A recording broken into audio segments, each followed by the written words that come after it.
Shalom, saya juga menyapa Bapak Ibu Saudara yang beribadah di rumah dan juga tentunya yang tidak ikut langsung, mungkin 1 jam atau 2 jam kemudian karena YouTube ini akan terus bisa diakses. Hari ini kita masuk dalam tema tahunan. Setahun ini GBI punya tema membangun karakter ilahi, ya, membangun karakter ilahi di dalam setiap kehidupan kita sekalian. Saya melihat juga gereja besar, saya tahu dia juga pemimpin gereja Betel Indonesia. Ini tahun integritas, di mana kita harus dipercaya oleh Tuhan, karena kita berkata ya di atas yang ya, kita jujur kepada Tuhan sehingga problem kita selesai. Keterbukaan awal pemulihan. Jadi gereja ini memang spiritnya pemulihan. Tuhan pulihkan pribadi kita, Tuhan pulihkan keluarga kita, Tuhan pulihkan usaha pekerjaan kita, tentunya Tuhan pulihkan juga pelayanan kita. Kalau kita dipulihkan, kita bisa melakukan apa saja secara maksimal. Saya membayangkan tahun 2021 ini kita akan naik, ya. Memang tantangan banyak, masalah akan semakin rumit. Kita melihat tahun ini banyak bencana terjadi. Saya tadi ngobrol sama anak dan mantu saya, ada bagusnya dari BNPB, ya, penanggulangan bencana ini timnya jangan bekerja waktu sudah ada bencana, tetapi lebih baik kita doakan, ya. Ini doa, saya percaya Tuhan dengar. Sebelum terjadi bencana pada waktu senggang, periksa ya geografi atau geologinya Indonesia supaya kita mencegah. Daripada sudah terjadi, waduh, saya melihat kasihan banget, ya, udah banyak masalah. Oke, saya percaya inilah saatnya gereja Tuhan menyuarakan kebenaran, menyuarakan firman. Ya, kita lihat viral di mana ada seorang hamba Tuhan, dia ketua BPH bidang pekabaran Injil, dia berani menantang bahwa kami anak-anak Tuhan yang percaya kepada Tuhan Yesus percaya bahwa kutuk tidak ada dasarnya tidak akan terjadi. Beri tepuk tangan bagi Allah yang luar biasa, sampai dikatakan seperti Nabi Elia ada di Gunung Karmel. Mari kita buktikan siapa yang kamu ikuti, apa Tuhanku yang benar. Saya percaya Tuhan ada di tengah bangsa ini. Kalau tidak seizin dia, tidak satu pun akan terjadi. Saya baru merasakan bagaimana nggak gampang menerima keputusan Tuhan, tetapi ini saya mengalami. Nah, hari ini sepanjang bulan ini Pak Yosef sudah memulai minggu lalu tentang bagaimana kita hidup takut akan Tuhan, ya. Saya melanjutkan karena dari BPH memberi tema 1 bulan Januari ini supaya kita start untuk memasuki tahun 2021 dengan membangun roh yang kuat. Katakan sama-sama, membangun roh yang kuat, roh yang perkasa. Ya, saya setahun kemarin enggak biasanya selalu berbicara bahwa berkat kelimpahan itu roh, jiwa, dan tubuh. Karena dulu memang saya konsen dengan supaya kita siap untuk mengalami kelimpahan untuk mendukung misi. Nah, hari ini enggak kebetulan, ya, bulan Januari BPH menganjurkan supaya gereja, gembala-gembala mempersiapkan jemaatnya mempunyai roh yang kuat. Karena banyak tantangan di depan, ya. Secara jasmani kelihatan, kita bisa sedikit menanggulanginya. Secara jiwa, ya, kalau kita sadar, kita tahu juga perasaan kita, keinginan kita, atau pikiran kita kurang lebih ini. Tetapi kalau peperangan itu dalam roh, wow, hanya yang mempunyai roh yang kuat bisa menang. Katakan amin. Dan saya bersyukur hari Sabtu kemarin di doa pagi, saya rasa ini Sabtu doa pagi kemarin itu sesuatu yang luar biasa. Saya menjadi ingatan saya. Ya, di tanggal 16 itu doa Sabtu yang belum pernah terjadi. Ya, saya bersyukur, ya, pemimpin doa kita membiarkan atau memfasilitasi yang berdoa punya pewahyuan, silakan ngomong, cuma secara singkat, jangan didominasi, supaya semua yang dapat pewahyuan bicara. Nah, dalam kesempatan ini saya berbicara juga kepada jemaat yang di rumah, Bapak Ibu Saudara, hadirlah doa Sabtu pagi, ya, karena Pak Sekum, ya, Pak Effendi, ya, akan menyediakan Google Meet kita bisa berapa ratus, Pak? Bisa 250. Oh, sekarang baru 9, jangan saudara bilang nggak, saya kalau masuk belum tentu bisa. 250, ya.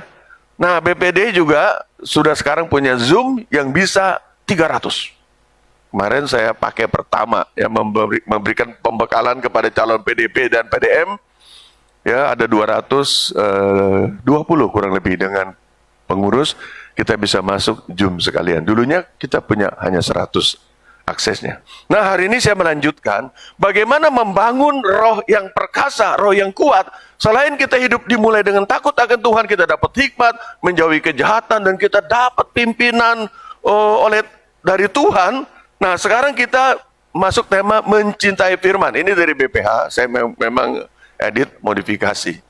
Kalau kita ingin rohnya kuat, harus makan firman setiap hari. Bilang makan firman. Wow, kita manusia yang percaya Tuhan tidak hidup hanya oleh roti saja, tetapi oleh firman yang keluar dari mulutnya Allah. Saya melihat orang yang setia, dia membaca firman, logos. Belum tentu semua mengerti. Tidak apa-apa, kita baca saja. Staf gembala, ya, saya berikan buku panduan membaca Alkitab 1 tahun. Hari ini kita masuk hari ke-17. Kita akan membaca langsung lanjutannya Kejadian, ya, betul ya? Kejadian kalau nggak salah sekarang ini bagian ayat 18, 19, 20 ya. Karena kemarin ini 12, 13, 14, 15. Nah, sekarang 16, 17, 18 atau 19 saya belum lihat. Saya juga belum baca. Karena mungkin 7 staf gembala bareng-bareng sama saya, dorongan itu begitu kuat. Anak teman saya juga suruh baca, mungkin agak ketinggalan sedikit, tapi nggak apa-apa. Ya, yang penting satu buku habis, nanti buku kedua. Pastikan yang membaca, staf gembala, minta buku yang kedua sama saya sebelum Februari. Yang belum, kayak di setrap, jangan minta dulu ya. Jangan ada dosa di antara kita ya. Yang belum selesai jangan minta dulu. Satu aja belum selesai minta naik kelas 2. Ngulang di kelas 1-nya. Nggak apa-apa. Ya, kalau 1 bulan nggak selesai, bulan kedua harus selesai. Nah, mencintai firman Tuhan. Saya bersyukur ya, silakan diklik.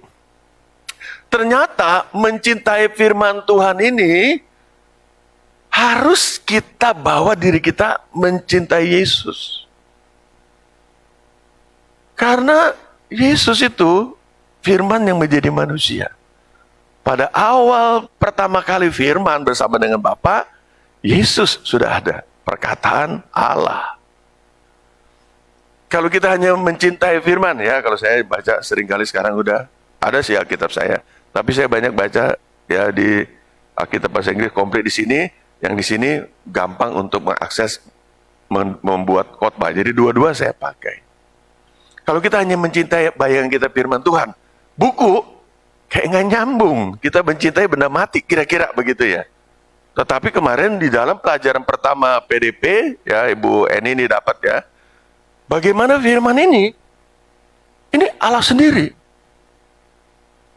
Ya, nggak semua orang bisa menganggap firman itu Allah sendiri. Menghormati firman itu menghormati Allah, menghormati Tuhan. Karena firman itu Tuhan Yesus sendiri. Jadi kalau kita hanya mencintai firman, bayangan kita buku, belum nyambung ini. Ternyata saya melihat Bapak Ibu Saudara, kita harus mengasihi Tuhan. Oke, kita baca ayatnya. Siapa yang bertugas? Oke, Pak Coki. Silakan Pak Coki ya. Saya senang kalau dibacakan, lebih kelihatan ininya, semangatnya. Oke. Demikian firman Tuhan. Jikalau kamu mengasihi aku, kata Tuhan Yesus, jikalau kamu mengasihi aku ini firman yang menjadi manusia, kamu akan menuruti segala perintahku. Jadi Bapak Ibu Saudara, kita bisa taat kepada firman kalau kita bukannya hanya melihat buku, tapi mencintainya pribadi. Firman Allah sudah cukup, usah ditambah-tambahin. Kalau nanti rasul-rasul dan lain sebagainya di akhir zaman punya pewahyuan, itu namanya pewahyuan. Tapi firman Allah sudah cukup. Saudara nggak usah nanti ada buku yang lain nggak selain firman, ada firman yang lain nggak? Udah, perjanjian lama, perjanjian baru itu sudah cukup. Jadi kalau kita mengasihi Yesus yang adalah firman itu, kita akan menuruti firman. Katakan amin. Amin. Kenapa kita suka melanggar firman? Dasarnya nggak mengasihi Tuhan. Bagaimana supaya kita mengasihi Tuhan? Ingat Yohanes 3:16. Mestinya Tuhan Yesus di sorga saja lah. Tapi kalau enggak, keselamatan ini enggak terjadi. Dia akhirnya turun ke dalam dunia supaya kita yang percaya kepadanya tidak binasa, melainkan beroleh hidup yang kekal. Kalau tidak hanya sampai di situ aja, nggak nyambung. Tapi begitu waktu dia di Taman Getsemani, sebelum dianiaya, sebelum dicambuk, sebelum disalibkan, kita bisa mengerti. Kita harus mengasihi dia. Tanpa pengorbanannya, kita tidak bisa mengalami keselamatan.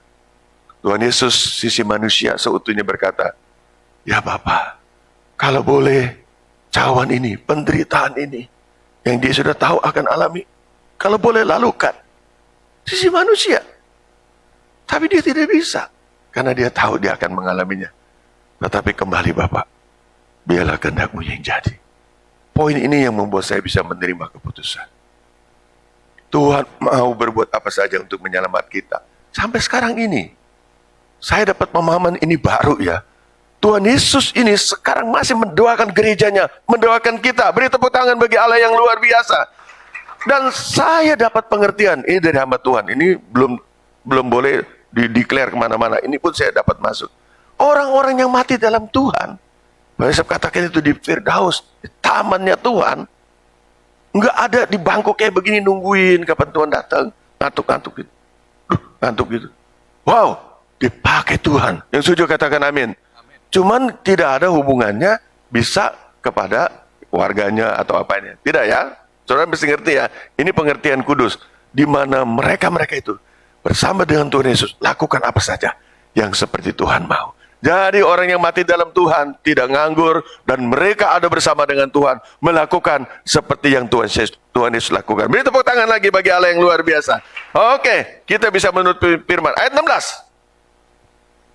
Aku akan minta kepada Bapa. Kalau kita mengasihi firman, mengasihi Tuhan Yesus, kita akan juga tidak melanggar, artinya melakukan firman. Pada saat itulah terjadi firman ini. Aku akan minta kepada Bapa. Apa yang dia minta? Dan ia akan memberikan kepadamu seorang penolong yang lain. Saudara, saya dapat pemahaman luar biasa. Begitu kita mencintai firman, mencintai Tuhan Yesus, disitulah keberadaan Roh Kudus maksimal. Roh Kudus ada dalam hati kita. Tapi bekerja nggak bekerja tergantung. Oh, kita nggak libatkan dia. Seperti dia kalau kita perjalanan, kalau kita naik kapal, naik perahu, dia ada di buritan. Tidur lagi saudara ya. Kita bilang, oh Tuhan bekerja bersama dengan kami. Ya, itu permintaan kamu. Kita nggak libatkan, tidur dia di perusahaan di mana kita kerja. Tidur di tengah ruangan, saya punya ruangan sendiri. Tuhan tidur di meja tamu. Saya ada meja tamu, sofa untuk menyambut tamu. Tidur. Tetapi kalau kita mencintai firman yang logos, yaitu Tuhan Yesus, maka kita akan melihat ada penolong yang lain. Siapa itu? Itu Roh Kudus. Supaya apa? Supaya ia menyertai kamu selama-lamanya. Ada hubungannya dengan Immanuel. Beri tepuk tangan bagi Allah yang luar biasa. Immanuel terjadi dimulai dari mencintai firman yang adalah Yesus. Roh Kudus akan bekerja sepenuh-penuhnya. Karena kita mencintai firman. Saya pikir benar juga bagaimana mau mencintai Tuhan yang kelihatan. Kalau kita tidak menghormati firman yang tertulis. Yang kata Tuhan cukup ini firman. Kita nggak baca. Kita nggak renungkan. Wow. Dia akan Immanuel menyertai kita selama-lamanya. Ayat 17. Yaitu roh Nah, kebenaran. Immanuel, Roh Kudus yang menyertai kita ini adalah roh kebenaran. Dunia tidak dapat menerima dia. Gak usah diskusi sama orang yang gak percaya Tuhan. Gak usah, sampaikan aja. Begitu dia berdiskusi mau melakukan dengan agama lain, udah, itu bukan ranah kita. Sebab apa? Sebab dunia tidak melihat dia dan tidak mengenal dia. Nggak nyambung. Bilang nggak nyambung. Nah, kita suka ngotot di sini, buang waktu, ya, buang energi. Tetapi kamu mengenal dia. Oh, saudara mengenal dia. Saya mengenal dia. Luar biasa. Sebab ia menyertai kamu dan akan diam di dalam kamu. Keren banget Bapak Ibu Saudara. Hari ini saya bersyukur sekali BPH begitu tajam. Saya sudah berpikir, kemarin saya bicara sebelum pembekalan, saya ngomong sama Pak Purim Marbun. Ya, ini ketua diklat ya, di BPH, dia ketuanya. Pak Ketua, coba dipikirin lah. Kalau bisa, diklat kita sesuatu yang bagus ini dari GBI. Kalau ada akses, ayo kita lengkapi sinode yang lain supaya kita sama-sama kuat. Karena saya berdoa nanti pemimpin sinode ini benar-benar pilihan Tuhan. Saya mau bantu. Oh, saudara, kalau saya mau bantu itu bukan bantu doa saja loh, saudara. Karena belum tentu sinode itu ada dana. Udah saya ngomong aja dah. Saya nanti bisa menggerakkan perusahaan-perusahaan yang lain. Saya percaya. Yang penting kita mengucapkan yang Tuhan mau. Katakan amin. Kita ini suka mingkem. Bahasa Tangerang itu mingkem. Pada Tuhan suruh ngomong. Suka lebay. Suka GR. Pada Tuhan suruh diam. Betul apa? Benar ini saudara ya. Tapi hari ini saya berharap waktu kita disuruh ngomong. Kalau perlu buka maskernya supaya jelas didengar sama orang. Supaya nggak kedengaran sama orang. Tapi kalau supaya diam, kita diam sambil menanti-nantikan Tuhan. Amin. Wow. Tetapi kamu mengenal Dia, ya, karena memang Tuhan akan menyertai hidup kita. Oke. Wah, ini suka ada gangguan begini. Oke, ayat selanjutnya loncat, ayat 23. Jawab Yesus, jika seorang mengasihi aku, Dengar saudara, kalau saudara mengasihi Tuhan, ia akan menuruti firman-Ku. banyak orang saya tidak melanggar. Setelah ditahu, apa yang kamu langgar? Enggak, saya nggak melanggar firman, karena firman tahun Tuhannya cuma tahu satu ayat. Ya, dia nggak melanggar satu ayat. Padahal ada ribuan ayat firman Allah yang perlu kita jangan langgar. Ya, orang bilang semakin kita membaca firman, semakin mengerti bahwa Tuhan kita itu kudus. Tapi begitu engkau tidak membaca firman, engkau tidak tahu bahwa apa yang selama ini kita pikirkan, yang kita perkatakan dan perbuat, itu sebetulnya melanggar firman. Polisi nggak mau tahu. Saya tidak melanggar perbuatan lu. Pak, ayo, sumpah, segala macam. Ada itu, saya nggak lihat, nggak penting nggak lihat, tetap ditilang. Wow, saya percaya ini saatnya Tuhan membukakan sesuatu yang belum pernah kita dengar, ya. Ia akan menuruti firman-Ku dan Bapakku akan mengasihi dia. wow, pada waktu kita taat kepada firman, kasih Bapa itu mengalir. Wow. Nanti kita akan praktek dalam manifestasinya belas kasihan yang muncul yang belum pernah terjadi dalam hidup kita. Saya menanti-nantikan ini terjadi di akhir zaman. Terus? Dan kami akan datang kepadanya, dan dia diam bersama-sama dengan dia. Ini Immanuel sesungguhnya, di mana Bapa, Anak, dan Roh Kudus memenuhi kehidupan kita. Syaratnya, mengasihi Dia, lakukan firman, jangan langgar. Ayat 24. Barang siapa tidak mengasihi aku, Orang dunia tidak mengasihi Dia. Orang Kristen pun yang sekedar agama, ya, melanggar firman, berarti tidak mengasihi Tuhan Yesus. ia tidak menuruti firman-Ku. Yang celaka karena tidak tahu firman itu. Saya berharap saudara, kita baca firman Allah untuk 1 tahun, termasuk jemaat di rumah. Ya, mulailah dari Kejadian, nanti tanyalah ke Pak Sekum, Kejadian dari 1 sampai ke 11, kalau nggak salah, langsung Ayub, habis, lanjutkan lagi Kejadian pasal 12 dan seterusnya. Terus? Dan firman-Ku yang kamu dengar itu bukanlah daripadaku, Ya, melainkan dari Bapa yang mengutus aku. jadi kita melihat Tritunggal Allah akan memenuhi hidup kita kalau kita mengasihi Yesus, mengasihi firman. Ayat 25. Semuanya itu kukatakan kepadamu selagi aku berada bersama-sama dengan kamu. Wow, ini semasa dia bertemu dengan murid dia sampaikan. Ini ayat 26, sangat penting sekali. Tetapi penghibur, yaitu Roh Kudus, yang akan diutus oleh Bapa dalam namaku, Dialah yang akan mengajarkan segala sesuatu kepadamu. Kenapa Roh Kudus itu begitu penting setelah kita mengasihi Tuhan, mengasihi firman? Karena Roh Kudus ini akan mengajarkan kita segala sesuatu. Dan akan mengingatkan kamu akan semua yang telah kukatakan kepadamu. Seperti firman yang hidup itu ada dalam hidup kita. Dia berkata-kata dan mengingatkan apa yang pernah kita baca. Terima kasih, silakan duduk Pak Coki. Kapan hidupku bukannya aku lagi, tetapi Kristus yang di dalamku, urapan Allah, Roh Kudus. Pada waktu kita mencintai Yesus, mencintai firman, dan tidak mau melanggar. Saya bersyukur kemarin ya, poin yang penting, Tuhan ingatkan bahwa kita semua jemaat, jangan cengeng, jangan kekanak-kanakan. Karena ini masanya kita berperang. Masanya GBI Citaraya disuruh Tuhan mengucapkan kata-kata profetik yang dia mau lakukan bagi kota, bagi bangsa di tahun ini. Wow. Kita bisa nggak mau. Tuhan kasih kepada yang lain. Tetapi saya katakan, jangan. Biarlah kaki dia ada di gereja ini. Amin.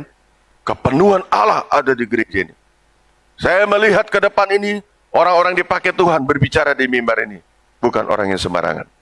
Jadi saya menghimbau staf gembala, siapkan dirimu. Ya, walaupun mungkin saya kasih tahunya tinggal seminggu 2 minggu. Ya, seminggu 2 minggu itu lo persiapkan dirimu. Udah dikasih tahu seminggu 2 minggu, persiapannya tinggal besok. Wah, ini keliru, saudara. Saya percaya. Kita berdoa betul. Ya, bahwa Tuhan mau memperlihatkan kepada kita. Oke, bagaimana nih supaya kita bisa mencintai firman? Ya, bagaimana, saudara? Ya, yang pertama, seperti nyanyian, aku mengasihi Engkau Yesus dengan segenap hatiku. Aku mengasihi Engkau Yesus. Itu firman. Dengan segenap jiwaku. Itu dulu. Nggak mungkin kalau ini kita tidak lakukan. Kita mau merenungkan firman Allah siang dan malam. Saya kagum banget tuh ujian ini. Ku renungkan firman-Mu siang dan malam. Ku pegang perintah-Mu dan ku lakukan. Jangan langsung masuk di situ. Mengasihi Tuhan dulu. Dengan segenap hati. Bayangkan bagaimana dia mau mati di salib untuk menebus dosa kita. Saya nih sampai sekarang kalau nyanyi lagu itu menitikkan air mata. Jarang saya nyanyikan di rumah ya, kan sama anak dan mantu saya. Sejauh timur dari barat, engkau membuang dosa. Aduh, saudara, dulu kita seperti apa? 12 tahun yang lalu jemaat ini seperti apa? Aduh, saya tahu persis, saudara. Diikat berbanyak hal. Maka Tuhan bilang, pulihkan. Pulihkan, aku ingin pulihkan, aku ingin pulihkan. Wow. Saya disuruh Tuhan memulihkan keluarga umat Tuhan di tempat GBI Citaraya.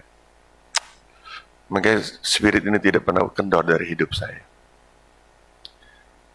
Ya, dia adalah manusia, firman itu, yaitu Yesus. Ya, silakan Pak Coki. Pada mulanya adalah firman. Ya. Firman itu bersama-sama dengan Allah. Ya. Dan firman itu adalah Allah. Ya, makanya kita harus mengasihi. Jangan saudaranya lihat itu sebagai buku, logos, memang.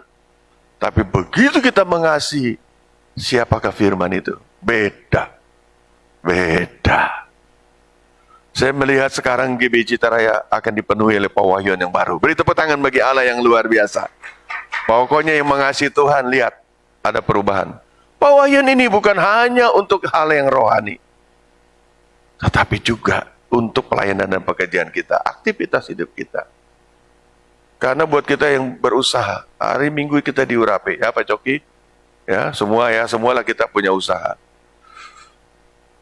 Kapan itu kita bisa declare, bisa lakukan? Pada waktu kita beraktivitas.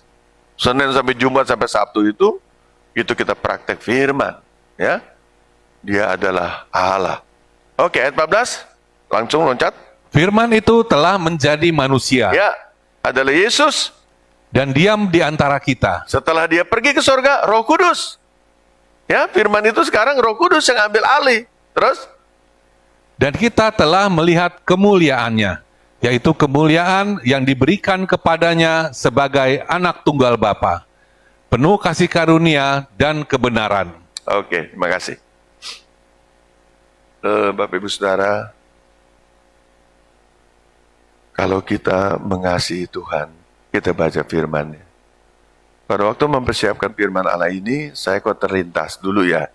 Pada waktu saya belum menikah kan, saya masih, saya nggak mau bilang pacaran, bertunangan. Karena sebelum tante pergi ke Sinaboy, ke bagian api-api, kami diresmikan dulu pertunangan. Kami jaga hidup kami kudus. Ya, kasih kami itu, ya disambung bukan lewat telepon, lewat WA, belum ada kan saudara ya. Itu tahun 78, 77 belum ada itu. Telepon WA. Yang punya handphone juga terbatas. Di bagian CAP-HP nggak ada jaringan handphone, saudara. Telepon juga nggak ada. Surat. Ya, tante kan benar bersaksi ya. Bagaimana surat dari saya disimpan, surat dia pun saya simpan. Digabung, saking rapinya ada. Di rumah lama pasti ada.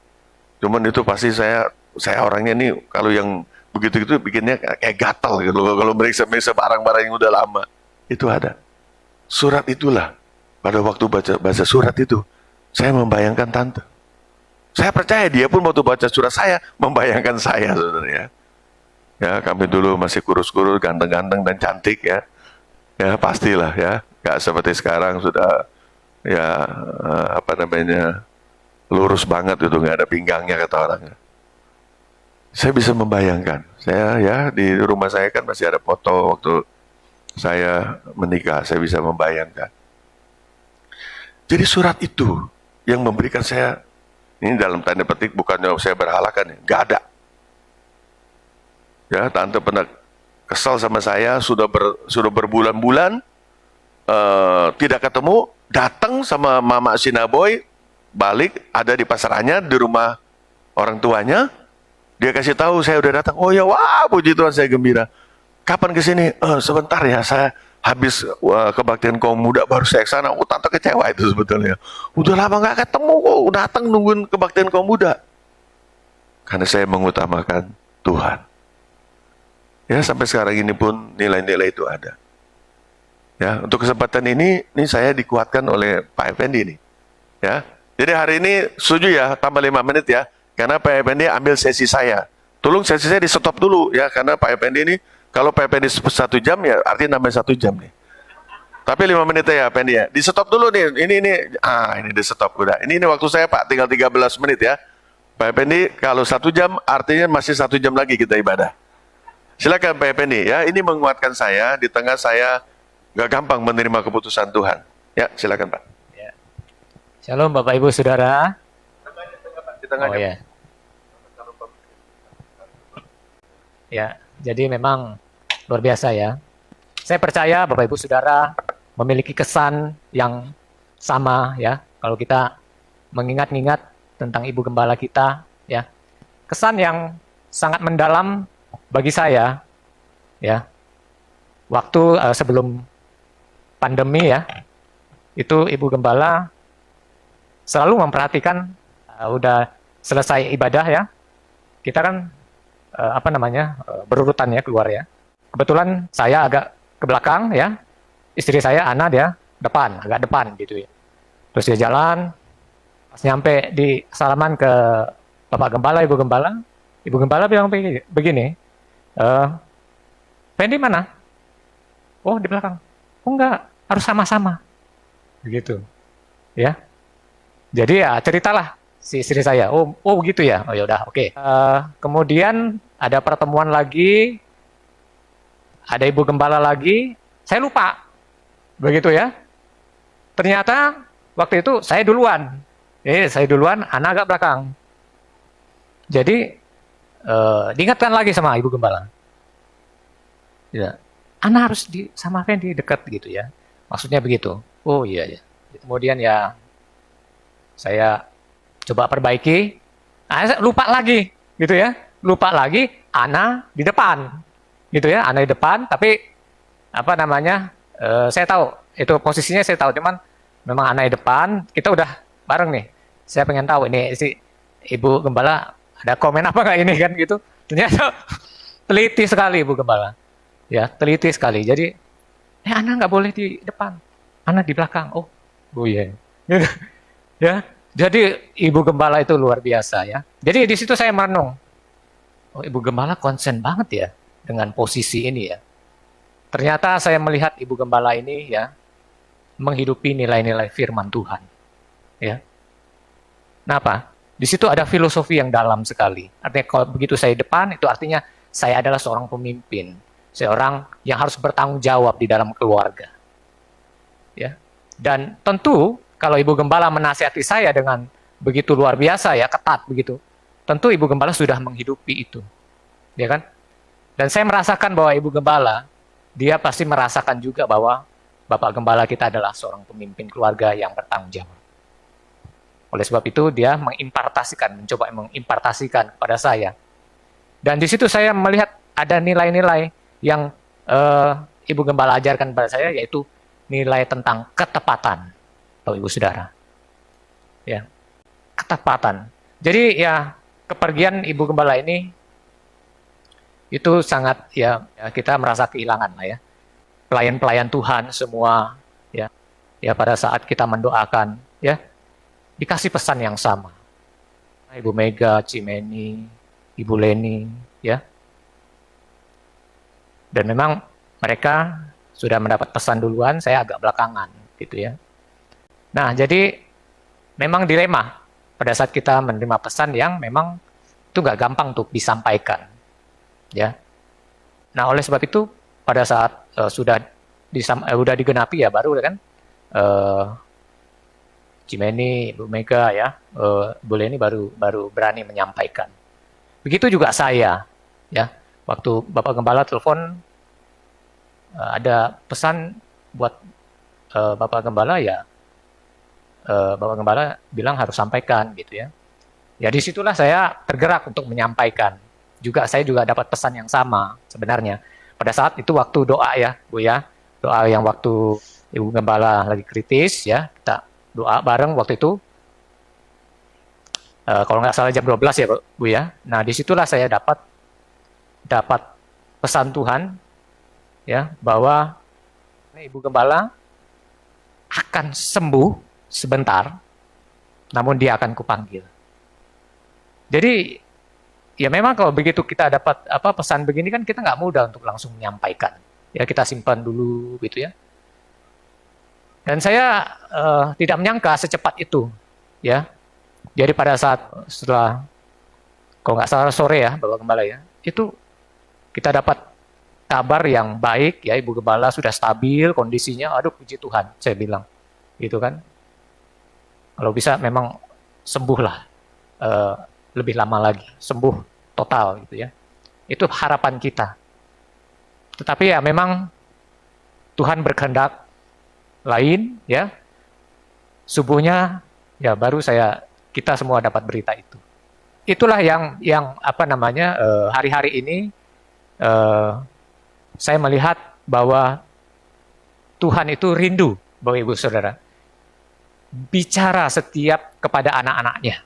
Ya, bukan hanya kepada pelayan-pelayan Tuhan yang ada di sini, kepada Bapak Ibu Saudara juga yang ada di rumah Bapak Ibu.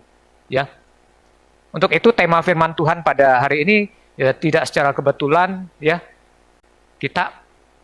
Temanya adalah mencintai firman Tuhan, yaitu mencintai Tuhan Yesus sendiri. Ini adalah kunci di mana Tuhan akan terus bicara sama kita Bapak Ibu Saudara. Ya. Cinta kepada Tuhan, cinta kepada firman-Nya. Ada saat teduh kita berdoa dengan Dia. Nah, disitulah Tuhan menitipkan pesan-pesannya, ya khususnya juga buat kita bagaimana kita menghidupi nilai-nilai firman Tuhan.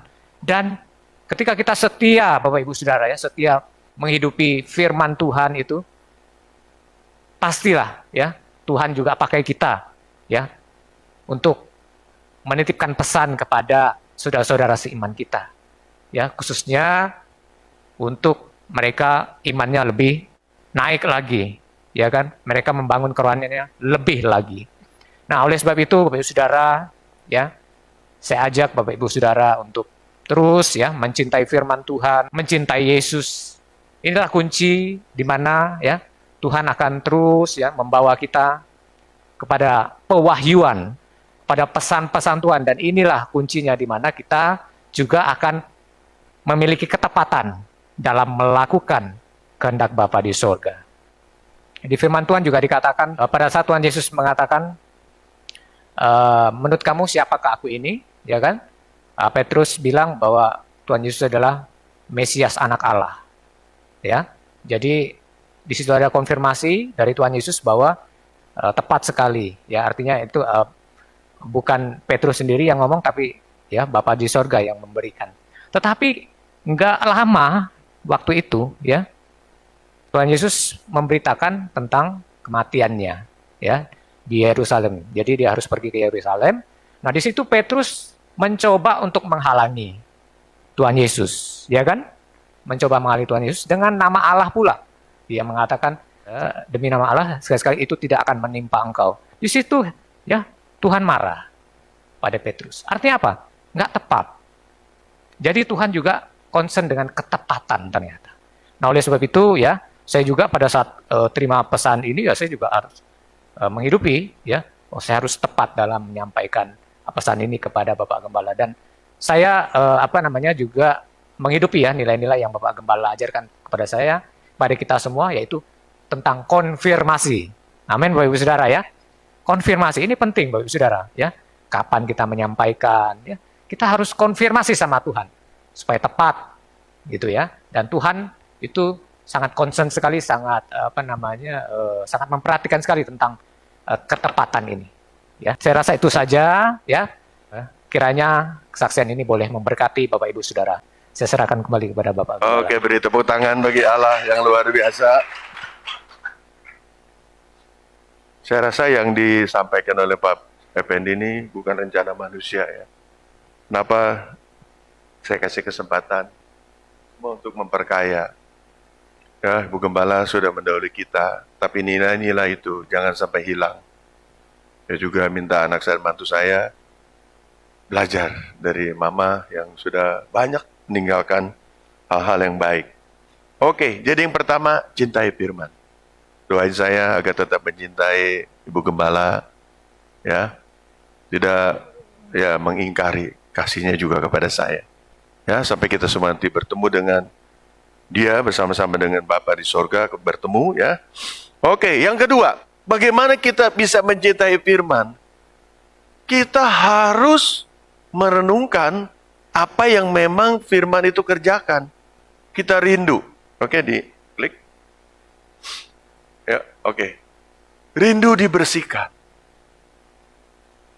Jadi kalau orang di dalam kekristenan kecenderungannya masih mau menikmati Mesir, menikmati dosa, saya yakin tidak mungkin mencintai firman. Karena itu beda. Pelanggaran yang ada. Ya, dosa yang mengikat.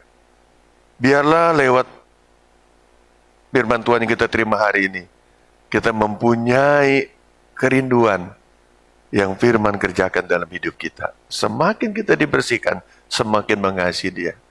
Kenapa sih Tuhan mau bersihkan kita lewat firman? Ini tujuannya. Ya, silakan Pak. Setiap ranting padaku yang tidak berbuah, Oh, kita ini carang yang melekat kepada pokok, yaitu Tuhan Yesus Bapa pengusahanya. Nah, kalau carang ini atau ranting ini tidak berbuah, dipotongnya. oh dan saudara, banyak orang yang sudah meninggalkan Tuhan. Karena nggak pas kok ikut Tuhan, katanya susah lah, banyak aturan, bla bla bla. Orang yang mengasihi Tuhan nggak bilang begitu. Tetapi ada kabar baiknya, buat siapa? Dan setiap ranting yang berbuah, Oh, kalau kita rindu berbuah, saya percaya tanda-tanda ranting berbuah itu udah kelihatan. Daunnya bagus, kelihatan juga ada tanda-tanda ada bunga, segar, layak, sehat pohon ini, dan pasti berbuah. Apa yang dilakukan oleh firman? dibersihkannya. Oh, firman. Yesus melalui Roh Kudus membersihkan kehidupan kita. Yang setuju katakan amin. Wow. Kalau kita dibersihkan, bersyukur. Kalau kita dibersihkan, artinya kita adalah anaknya. Katakan amin. Anak tetangga, nggak boleh kita lancang membersihkan kelakuannya. Apalagi sekarang ini banyak nih kasus-kasus hukum. Kebanyakan ngomong, saudara. Tapi yakin fungsinya dia membersihkan akan terjadi. Supaya apa? Supaya ia lebih banyak berbuah. Di saat itulah Tuhan dimuliakan. Ayat 3. Kamu memang sudah bersih karena firman yang telah kukatakan kepadamu. Ya, terima kasih. Dan kita memang semakin hari semakin bersih. Saudara, ingat pujian yang tadi pertama? Tuhan kepengin kita bukan statusnya sebagai anak Allah, tapi seperti Tuhan Yesus. Serupa dan segambar dengan Allah itu terjadi selama kita di dunia. Makanya saya melihat, kenapa ini tante kok terakhirnya hasil tesnya baik ya. Chatting saya terakhir itu ya sama Bu Mega. Jadi waktu Yuli tanya saya, Yul, Om juga udah capek, sorry nih Yul ya. Udah chattingan Bu Mega, saya, oke nggak apa-apa Om. Ya. Jadi orang itu disempurnakan sebelum ketemu dengan Tuhan. Saya mau ngomong juga, pandang Tuhan Yesus. Pandang Tuhan Yesus. Lihat Tuhan Yesus juga, tapi dia geleng-geleng kepalanya, enggak mantap gitu. Saya merasa konfirmasi juga. Masa kita diseret-seret masuk ke surga? Enggak mungkin. Masa kita dijorokin masuk ke Taman Firdaus? Tidak mungkin. Allah kita Allah yang lemah lembut. Amin, saudara. Ya, kalau kita nggak mau pun mungkin diperpanjang dulu. Walaupun tugasnya sudah selesai. Oke, aku kasih waktu. Saya banyak melihat. Tapi memang kalau kita memaksakan kehendak, kita harus tanggung risikonya. Kan itu bukan kehendak Tuhan. Tapi Tuhan tuh pasti izinkan. Ya, berbulan-bulan saya mengalami supaya saya tidak terlalu kehilangan pada waktu tante meninggalkan kita semua. Pawi satu-satunya yang ngomong, Om, saya melihat kalau Om datang sendiri, aduh hati saya, kayaknya Om lagi dilatih. Dilatih apa? Pada waktu tante nggak menemani saya. Betul Pawi? Pawi ngomong begitu, ya. Saya buka ini. Saya banyak mendapat penghiburan, makanya saya kuat. Saya menjaga hidup saya, gak apa-apa lah lebih kudus lah daripada kurang kudus. Supaya saya peka. Bagaimana kita mau bisa peka dengan suara Tuhan bising? Banyak semua informasi masuk. Maaf, apa isi handphone kita? Itu muncul. Dihilangin juga nggak bisa lagi, saudara. Tapi kalau dilihat, aduh masuk, delete. Tapi jangan kenapa masuk ya dalam nama Yesus. Kenapa ini masuk? Wah, masalah itu, saudara. Kompromi namanya.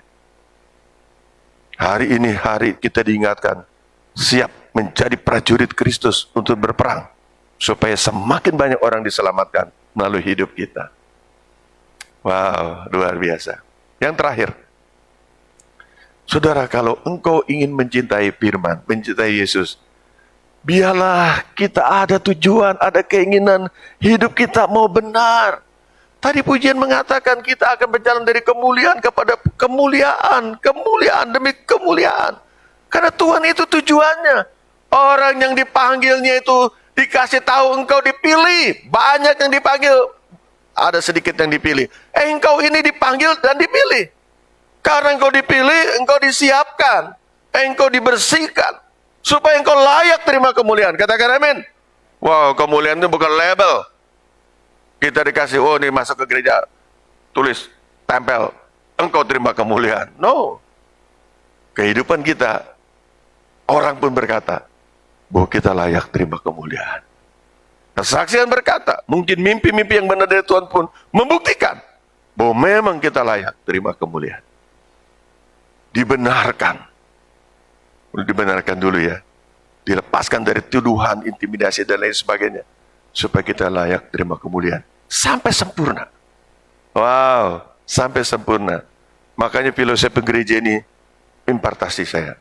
Mau impartasi. Tahun ini, kita lebih memiliki iman yang lebih kuat dari tahun lalu. Bahkan pewahyuan berkata, orang yang sungguh-sungguh mencari Tuhan, diberikan imannya seperti ada tulang baja di bangunan imannya itu. Kalau itu berbentuk tubuh, punggungnya diganti, bukan pakai tulang yang model kapur ini. Tulang baja. Supaya kuat menghadapi tantangan masalah. Supaya bisa menguatkan yang lain. Ada banyak pewahyuan di depan, saya sedang menanti-nantikan. Gereja ini semakin diperkaya. Siapa yang mau sungguh-sungguh, Tuhan juga sungguh-sungguh berikan. Engkau minta 100 Tuhan kasih. Kadang-kadang ditambahin. Gak usahlah seperti kerinduan kita dulu. Supaya kita kuat menanggungnya. 2 Timotius 3 ayat 16 dan 17. Silakan, ini udah ayat-ayat terakhir. Segala tulisan yang diilhamkan Allah memang bermanfaat untuk mengajar. Jadi saya kasih tahu, ingatkan. Firman ini yang dibilang tadi kemarin dalam pengajaran oleh ketua Diklat. Sudah cukup. Ini semua diilhamkan Allah. Bilang diilhamkan Allah.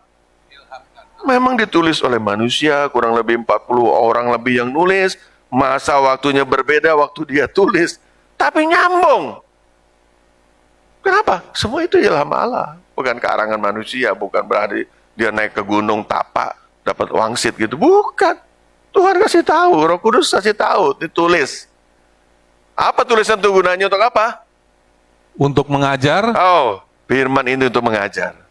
Jadilah murid yang telinganya dan juga mulutnya, hatinya rela untuk diajar. Kalau saudara rindu, Allah akan mengajar kita ya. Dari firman yang kita baca, kita renungkan terus. untuk menyatakan Kita kesalahan, nggak luput dari salah, saya pun nggak luput dari salah. Tapi sekian detik, sekian menit, kemudian nggak sampai berbulan-bulan rasanya. Allah kasih tahu, kamu salah. Kalau minta maaf, saya minta maaf ke anak buah, apalagi ke bos, jangan lama-lama lah. Saya salah, tapi izinkan saya melakukan kesalahan ini. Ingin membuktikan bahwa lewat yang saya kerjakan ini, saya langgar, nggak bilang sama Bapak. Owner akan merasa dia akan bayar. Saya didatangin sama bos masuk ke ruangan. Kamu kenapa stop ini kerjaan? Kok nggak bilang saya sih? Aduh, saya bilang, Pak, maaf Pak. Maaf, saya melakukan kesalahan. Izinkan saya. Saya bukannya lebay, saya tegas bicara. Izinkan saya. Dengan saya lakukan ini, besok dia akan bayar. Lalu, udahlah. Lain kali jangan begitu, nanti nama kita bagaimana? Saya berdoa, Tuhan saya sudah bicara. Besok dia bayar. Saudara, besok secara cermat dalam tempo sesingkat-singkatnya, dia bayar, saudara. Wow, kenapa saya ngomong begitu? Saya kasih alasan sama pimpinan saya. Dia rasanya, kita harus jaga nama baik. Ya benar juga. Orang baru sebulan lewat dikit, kalau langsung proyek dikosongin. Pak, kalau 2 bulan saya nggak kosongin. 3 bulan? Hah? Udah 3 bulan, kata dia. Dan yang menyedihkan, waktu saya tanya, di mana, kapan sama bayar? Bapak invoice-nya kirimnya kapan? Wah, marah saya. Masa udah 3 bulan nanya invoice-nya, kirimnya kapan dan di mana invoice-nya? Ngeledek Pak, saya bilang, udah izinkan saya lakukan kesalahan ini. Tapi nggak lama-lama, saudara. Kita harus yakin, ya, secepat itu juga Tuhan akan memulihkan. Terus, untuk memperbaiki kelakuan, ya, dan untuk mendidik orang dalam kebenaran. wah, saudara mau masuk dalam kebenaran demi kebenaran? Cintai firman. Kalau kita rindu hidup benar, saya yakin betul firman itu akan semakin hidup. Ayat 17. Dengan demikian, tiap-tiap manusia kepunyaan Allah diperlengkapi untuk setiap perbuatan baik. Kalau kita sudah benar, terima kasih Pak, pasti perbuatan kita akan menjadi berkat. Orang yang berbuat baik belum tentu benar. Tapi kalau kita menjadi orang-orang benarnya Tuhan, melakukan kebenaran, pasti akan menjadi dampak, menjadi berkat bagi orang lain. Oke, saya langsung aja. Jadi firman ini mengajar dan mendidik orang dalam kebenaran. Lanjut aja. Juga menyatakan kesalahan. Ya, nanti saya forward dan memperbaiki kelakuan. Oke, terima kasih.